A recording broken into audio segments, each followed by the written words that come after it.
Muy bien, ya estamos de regreso y tenemos con nosotros a la guapa y simpática, también psicóloga y escritora, Sara García Arce. Bienvenida, Sara, una vez más. Bueno, ya hola, Hansi. Muchas gracias, gracias por la invitación. Estoy bastante contenta de estar acá el día de hoy con ustedes. Y bueno, lista para que podamos conversar. Ha sido un poquito complicado poderte tener en una entrevista, ¿no? Más que todo, considero también por el trabajo que estás desempeñando. Precisamente también has escrito un libro, ¿no? Y el libro Desde Adentro, ¿no? Y que lo has venido promocionando en diferentes lugares. ¿Cómo ha sido esta experiencia? Bueno, sigue siendo. Es difícil a veces para mí como salir un poco de mi programación, porque de alguna manera hay mucha demanda del trabajo a nivel de la psicoterapia, pero también estoy comprometida con la promoción pues de mi libro, ¿no? Que bueno, lo presenté el año pasado, en agosto, para ser exactos, acá en la ciudad. Entonces todavía no cumplimos el primer año, pero estamos haciendo una labor de fomento de la lectura, de presentarlo en diferentes espacios de la región, del país. Entonces estoy muy contenta con esta nueva aventura, porque Desde Adentro es una lectura también que no solo nos abre hacia el arte o hacia el gusto literario, sino que intenta acercarnos también a la labor de psicoterapia en sí misma, ¿no? Explicarnos cómo es el pedir ayuda, cómo es atravesar un proceso de sanación, de transformación, y cómo puede ser empezar a sentirnos mejor, cómo es empezar a sanar. Claro. Mira, en referente a esto, ¿no? Me imagino que muchas personas, después de haber leído este libro, que de una u otra manera también es un contenido autobiográfico, ¿no? De lo que te ha sucedido en el transcurso de tu vida y bueno, con tu profesión y ya más preparada en este tema, has escrito o lo has traspasado, digamos, a un libro, ¿no? Como para llevar, digamos, un mensaje. Después de la lectura de ello, ¿ha habido personas que te han llamado, te han consultado, han estado más interesados, digamos, en saber conocerse desde adentro? Pues sí, esta respuesta empezó a ocurrir desde el primer mes que se publicó el libro, que fue en realidad una sensación muy satisfactoria para mí, y también como que sentí que el objetivo del libro ya había sido cumplido con eso, claro, ¿no? Porque las personas que están leyendo el libro me han estado como retroalimentando al respecto de que se sienten identificadas, que están resonando, que encontraron palabras que ellos no podían decir, ¿no? Sentían que de repente el libro les ayudaba a comprender un poco más lo que les ocurría. Y también fue una invitación a quiero saber más de mí mismo, ¿no? Claro. Quiero empezar a relacionarme diferente con mi propio dolor, lo cual vendría a ser una de las cuestiones que también a nivel de la consulta psicoterapéutica venimos trabajando muchísimo, porque no estamos libres, ninguna persona, de sentir cualquier tipo de dolor, de dificultad, de sufrimiento, pero sí tenemos una elección personal de cómo relacionarnos con ese dolor. Claro. ¿No? Hay muchas personas que están entrando en desesperación, que están entrando en silencio, en soledad, y la intención es propiciar una actitud de mayor aceptación también, a que también va a haber dolor, a que también va a haber cosas que van a ser difíciles, a que también la vida tiene estos matices, ¿no? Y es increíble cuando empezamos a identificar que no solamente reconozco y acepto esto, sino que incluso puedo aprender de eso. Claro. Puedo evolucionar un poquito más, puedo crecer un poco más, gracias, de alguna forma, a haber superado algún dolor. ¿No? Y entonces el libro está siendo como una invitación a esas reflexiones, claro, a esas revisiones. Con tu propia experiencia, digamos, estás invitando a la población en general y a todos los que pueden tener la dicha de poder tener al alcance, digamos, este libro, ¿no? Aunque está, digamos, es bastante accesible. A un precio muy módico, ¿no? Sí. Cuesta 30 soles y lo tenemos a disposición en la ciudad de Tarapoto, en la ciudad de Moyobamba y también, bueno, directamente conmigo, que al final igual puedo dar algunos datos de contacto. Ya. Bueno, si quieres seguirte dirigiendo, esto es tu cámara. ¿Ya? Ok, disculpa. Bien, lo que sucede es que con este libro yo considero también que de una u otra manera puedes ayudar a muchas personas, que eso es el fin, ¿no? Eso es el objetivo, de poder ayudar. Y es muy preocupante, digamos, lo que sucede ahora, pues, en nuestra sociedad. Cada día nuestra sociedad se está volviendo, considero yo, más insensible, ¿no? Es interesante esta palabra, ¿no? Porque creo que vamos a encontrarnos con los dos lados, es decir, con una especie de sociedad con una insensibilidad a lo que le pasa al otro, ¿no? A la otra persona, y tenemos el otro lado, que es la persona doliente, claro, que está como a veces bastante más abierta y más sensible a las cosas. Entonces, yo sí he notado en mi práctica profesional un cambio entre lo que nos va dejando la época pandemia y no. Cómo nos estamos relacionando con nuestras dificultades cotidianas, ¿no? O qué tan evidente ha sido para muchos este choque de adaptación, ¿no? De cambio de realidad, de tener que estar encerrados y luego volver a tener que interactuar. ¿Cómo se hace eso? Hay mucha diferencia.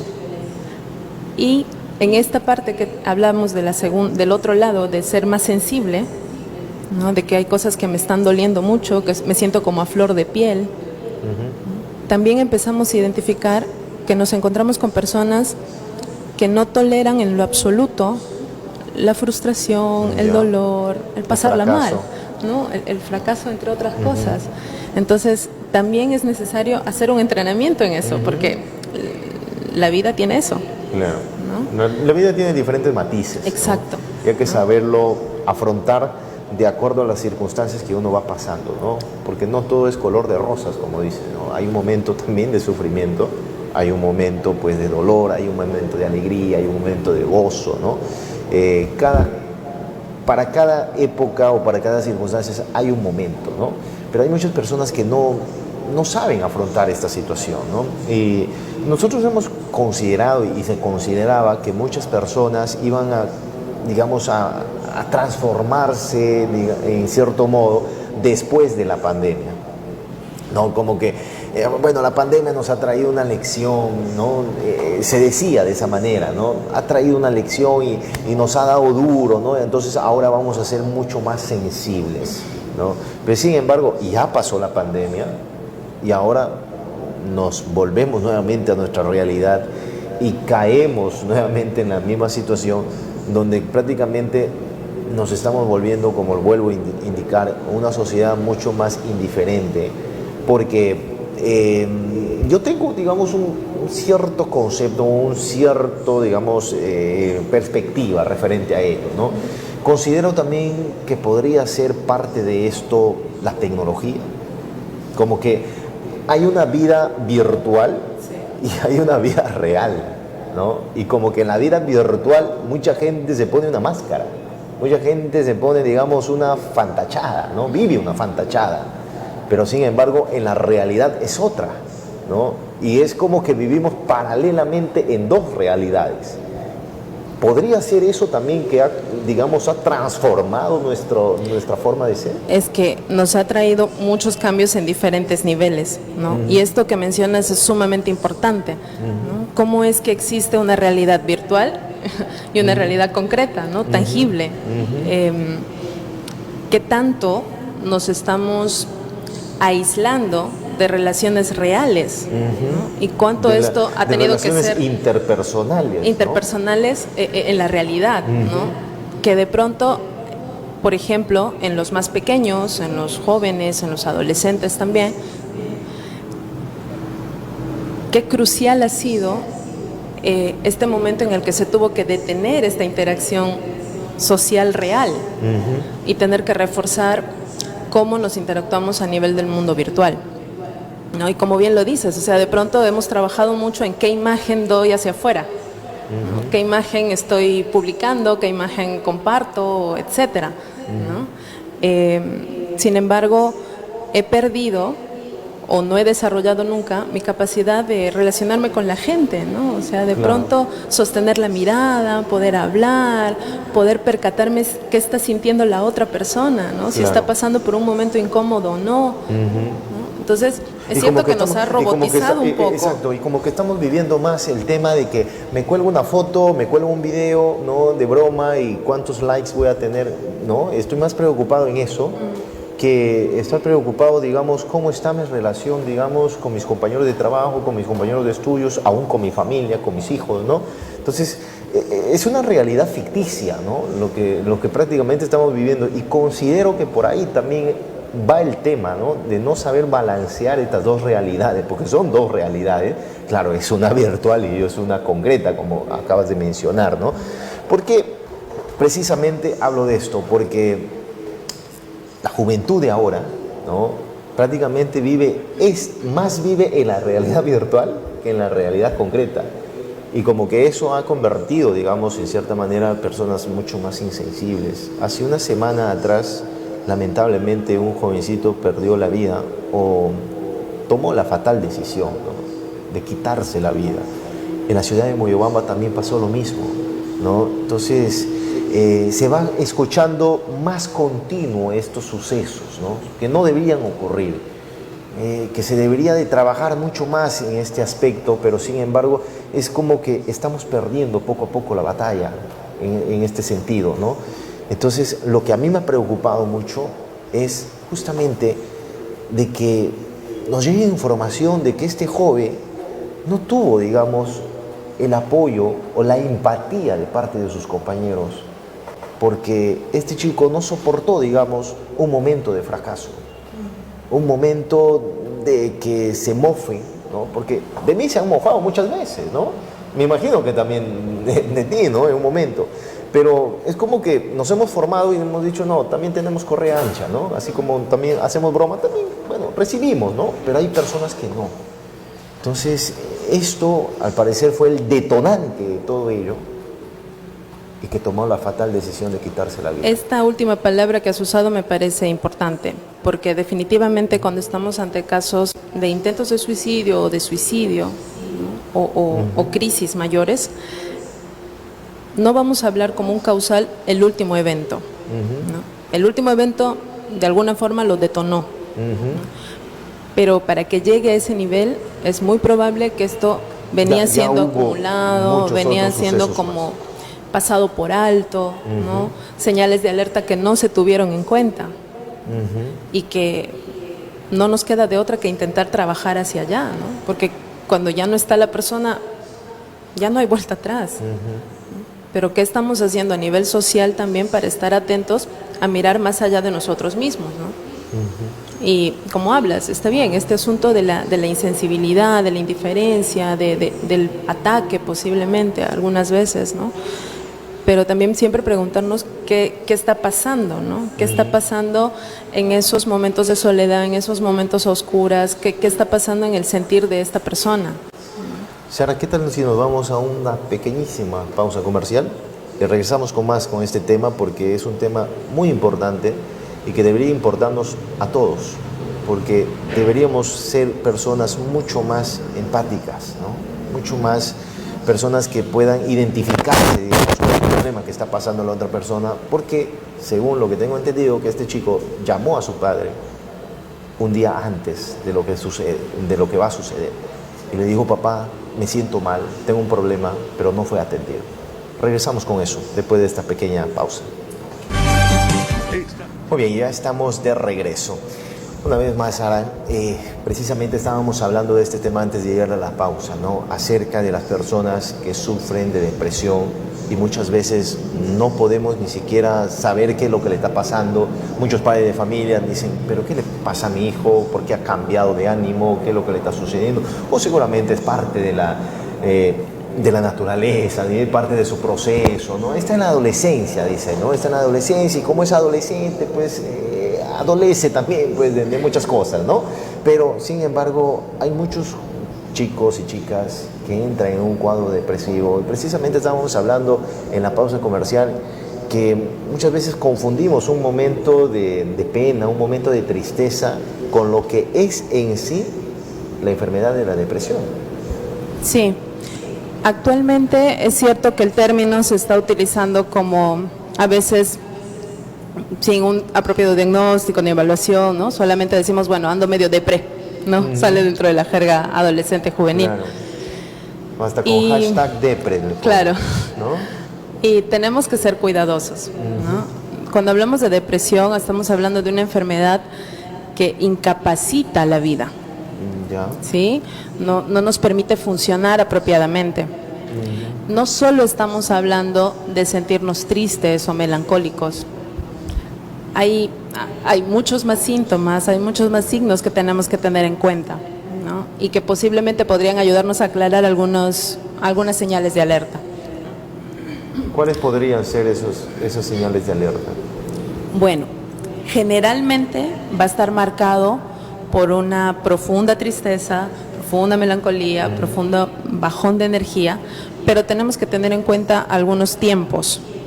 Si estamos en este estado, por ejemplo, más de 2 semanas, ya tenemos que estar alertas. Aquí algo no está yendo bien. Ya. En el caso de los pequeños... Pero puede, digamos, en el transcurso de una semana estar triste, estar melancólico y no ser una depresión. No necesariamente, ¿no? Porque sigo funcionando, sigo haciendo mi rutina, ¿no? Claro. Conviviendo, pero bueno, estoy triste, ¿no? O sea, el asunto también es como permitirme sentir mi tristeza, claro, ¿no? Y procesarla. Pero cuando hablamos ya de una depresión que nos va a incapacitar para funcionar, estamos hablando de que de pronto en más de 2 semanas yo ya estoy con una tristeza que no me deja, ¿no? Que siento que no puedo, que me está ahogando, que estoy muy melancólico, que estoy muy cansado, que estoy muy desconcentrado, que empiezo a tener problemas hasta de memoria, de coordinación, de interacción. Empiezan a aparecer los sentimientos de culpa, por ejemplo, de pronto me siento culpable de las cosas que me están pasando y de las cosas que le pasan a los demás y las cosas que le pasa al mundo, claro, ¿no? Empieza a haber manifestaciones físicas también. Puede haber un cambio rotundo, por ejemplo, en el apetito. Empiezo a perder mucho el apetito o, contrariamente, empiezo a tener mucho apetito. Puede haber, empieza a cambiar nuestra rutina de sueño. Puedo tener mucho sueño y querer dormir casi todo el día, o puedo tener problemas de insomnio, no estar durmiendo bien. ¿Cuánto en sí precisamente es donde te lleva ya a tomar esta fatal decisión? Porque no todas las personas, pues, digamos, que han tenido un cuadro depresivo han tomado pues la fatal decisión de quitarse la vida, ¿no? Entonces, ¿cuál, digamos, es ese momento donde una persona decide ya no puedo más con esto? Para llegar a ese nivel, a ese estado, estamos hablando posiblemente de depresiones más severas, ¿sí? Ya no de una cosa de 2 semanas, estamos hablando de estados de mucho más tiempo, de mucha más profundidad, de mucha más intensidad. Y es muy probable que lo esté viviendo como en mucha soledad, a pesar de estar con gente, pero no permito ni que me conozcan, y las veces que he intentado que me conozcan no he sido bien recibido. Puedes estar rodeado de mucha gente, pero te puedes sentir solo al mismo tiempo. Sí. No. Entonces, para que lleguemos a un intento de suicidio, a un suicidio, ha tenido que ocurrir situaciones anteriores, ha tenido que ocurrir muchas veces planear el suicidio, ha tenido que ocurrir el pensamiento suicida, ha tenido que de pronto estar pensando en la muerte, ha tenido que ocurrir la desesperanza, ha tenido que ocurrir todo eso. ¿Una persona que va a tomar esta decisión normalmente lo dice o simplemente lo planifica en su silencio? Es muy variable, ¿sí? Habitualmente, a nivel estadístico, las personas que hablan del intento de suicidio no llegan a concretarlo. Sin embargo, se recomienda no pasarlo por alto, ¿no? Claro. Cualquier alerta, o sea, no de que alguien de manifieste, decir, bueno, no solo está llamando la atención, no pasa nada, no. cualquier manifestación de que alguien se quiera autolesionar, de que se quiera eliminar su existencia, es importante tomarlo en cuenta, ¿sí? Y detenernos y hablar con él y buscar ayuda profesional. Porque reitero, para que ya estemos en la ideación suicida, para que estemos en intentos, en planeación, estamos hablando de estados depresivos de mayor gravedad que necesitan intervención profesional, intervención especializada. Muchas veces a nivel psicológico, a nivel psicoterapéutico y muchas veces también a nivel psiquiátrico. ¿Sí? Cuando ya tenemos una neuroquímica cerebral que está teniendo deterioro, ¿no? Entonces necesitamos esa intervención. Claro. Solo quería apuntar también, por ejemplo, en el caso de los pequeños, de los niños, de los adolescentes, una de las cosas que tenemos que tener en cuenta tiene que ver con el cambio de conducta. ¿Sí? Si de pronto tengo un niño que suele ser como tranquilo, calmado y de pronto está muy irritable, está muy travieso, está como con ese movimiento, tengo que estar atento a qué puede estar pasando a nivel emocional o al revés, ¿no? Si tengo un niño que es como muy movido, muy travieso, muy juguetón generalmente y de pronto se empieza a aislar, de pronto está en silencio, de pronto tiene esa conducta así como de retraimiento, también empezar a detenernos, a chequear, a investigar, a preguntar, ¿no? Hacer un acompañamiento real con las personas con las que identificamos estas señales, ¿no? De alguna manera. Muchas veces quizás ni se notarán estas señales. Sí, tenemos varios casos donde las personas se han entrenado mucho en dar una máscara social, ¿no? Entonces yo por afuera puedo estar aparentemente bien, ¿no? Estoy sonriendo, estoy alegre, me voy de fiesta, intento estar con amigos, intento estar ocupado todo el tiempo, ¿no? Y hay muchas personas que se les nota pues muy activos, ¿no? Y de pronto nos sorprende que acabaron con su vida o que intentaron hacerlo. Exacto, ¿no? Entonces ahí es donde uno dice, pero ¿qué pasó? Exactamente. Si aparentemente tenía una vida perfecta, ¿no? Muchos hasta famosos, hasta cantantes, artistas, ¿no? Que han tomado esta fatal decisión de la noche a la mañana. Entonces, ¿no? por ejemplo, ahí es importante sí identificar, al menos las personas que estamos cerca, ¿no? Empezar a estar atento a qué puede estar realmente sintiendo esta persona. Es cierto que a veces es difícil, porque si alguien no quiere abrirse, no quiere contarte, no te lo va a decir, ¿no? Y puede tener un sufrimiento que está ahí carcomiendo adentro o que solamente le está en el silencio, en la oscuridad, abordando mucho, ¿no? Claro. Es complicado.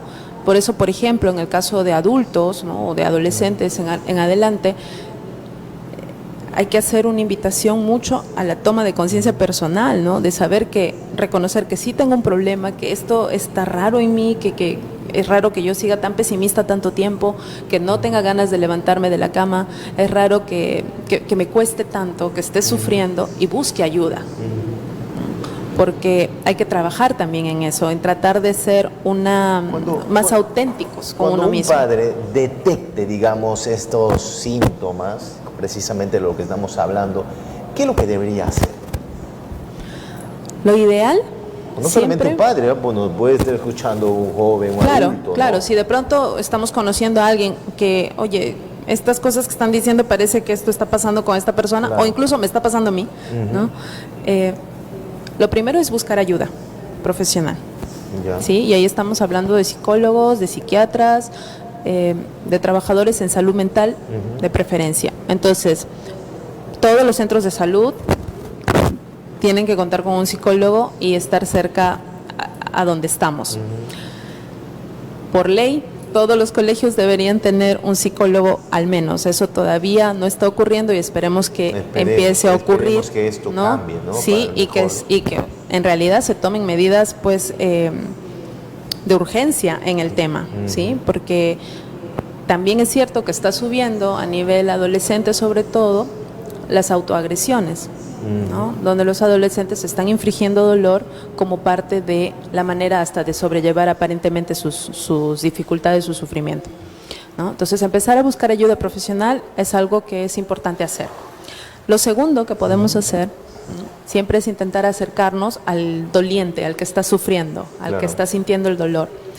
Sí preguntar sí permitir que nos cuente, pero también mostrar una actitud de escucha que no juzga. Una escucha activa. Como Una lo llaman, escucha, exacto, una escucha activa, una escucha hasta compasiva. No que nos dé lástima, sino una escucha donde yo identifico lo que te está pasando y no te juzgo. Considero que eso hubiera ayudado mucho a este chico que tomó esa fatal decisión, ¿no? Posiblemente, como en otros casos, ¿sí? Que nos preguntamos cuando lo vemos, cuando ya pasó, ¿no? ¿Qué escenarios hubieran sido los ideales? ¿Qué hubiéramos podido hacer? O qué pudimos hacer nosotros, ¿no? Como digamos, plantel universitario o el colegio, ¿no? Porque esto no ha ocurrido en centros educativos y nos ponemos a decir, bueno, esto deberíamos haber hecho, pero no lo hicimos, como que no actuamos, ¿no? O sea, y lamentablemente, actuar después de la situación. es que lamentablemente eso pasa, ¿no? Después de que algo ya se hizo evidente, planteamos, tenemos que hacer algo, ¿no? Pero hagamos algo, hagamos labor preventiva, hagamos labor de información, empecemos a propiciar, ¿no?, los espacios también de desarrollo de la salud mental, de inteligencia emocional. Precisamente, pues, flor de un día, ¿no? Como se dice, ya, bueno, pasó esto, ya, bueno, hay que hacer una feria, que sea unas charlas, pero solamente una fecha o 2 fechas y de ahí ya, como si no pasó nada. Exacto, ahí tenemos, cerrando, ¿no? exacto, o sea, ahí ya tenemos que hablar como de políticas, de estructura, ¿no? Que se sostenga en el tiempo, porque incluso la labor, obviamente, preventiva y de formación no es de un momento a otro, ¿no? O sea, eso nos va a ayudar para ir formando, entrenando y esperemos que propiciando un mejor desarrollo emocional, pero a modo inmediato sí tenemos que hacer ya una etapa más de tratamiento, de rehabilitación, ¿no? De ¿Qué mensaje acogida. podrías dar, Sara, ya para concluir? ¿Qué mensaje podrías dar, digamos, de empatía a la sociedad en estos momentos? Bueno, no sé si necesariamente de empatía, pero sí me gustaría invitar a que hagamos un encuentro con uno mismo y con los demás desde nuestra humanidad, no necesariamente desde nuestro ojo crítico, intelectual, de identificar qué es lo que hay que hacer exactamente, porque tampoco nada nos asegura que alcancemos o que evitemos algunos dolores y sufrimientos. Pero creo que a un nivel muy profundo, emocionalmente hablando, sí podemos tener hablar un lenguaje común. No todos estamos pasando las mismas experiencias, pero de alguna manera hemos experimentado dolores y sabemos lo que puede costar realmente. A algunos les va a costar más. Y si en este momento nos está tocando ser la persona que puede dar soporte, que puede ser ayuda, eso también se agradece.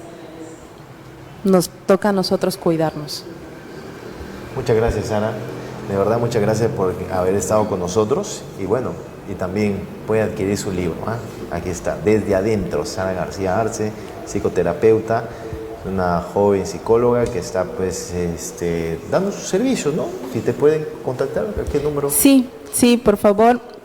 Si desean contactar conmigo, pueden ubicarme en las redes, en las diferentes redes, en la página web www.saragarce.com y en todas las redes sociales, Facebook, YouTube como Sara Garce y en Instagram y TikTok como psicosaragarce, o un correo electrónico a psicóloga-psicoterapeuta@saragarce.com. Muy bien, estuvo con nosotros Sara García Arce, psicoterapeuta.